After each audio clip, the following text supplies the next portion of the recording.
Green Pakistan initiative کے تحت بنجر زمینوں کو قابل کاشت بنانے کے لیے انقلابی منصوبے کا آغاز کر دیا گیا۔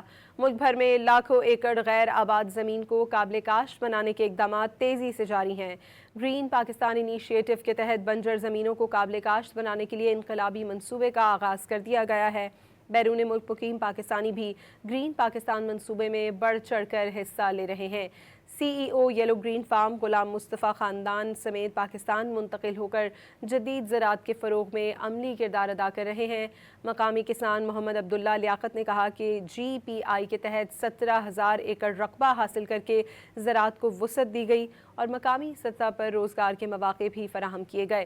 کسان اتحاد کے صدر خالد محمود کھوکھر کے مطابق یہ منصوبہ بڑھتی آبادی کے پیش نظر ناگزیر ہے۔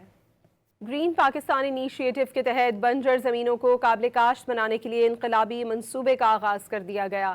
ملک بھر میں لاکھوں ایکڑ غیر آباد زمین کو قابل کاشت بنانے کے اقدامات تیزی سے جاری ہیں۔ گرین پاکستان انیشیٹو کے تحت بنجر زمینوں کو قابل کاشت بنانے کے لیے انقلابی منصوبے کا آغاز کر دیا گیا ہے۔ بیرون ملک مقیم پاکستانی بھی گرین پاکستان منصوبے میں بڑھ چڑھ کر حصہ لے رہے ہیں۔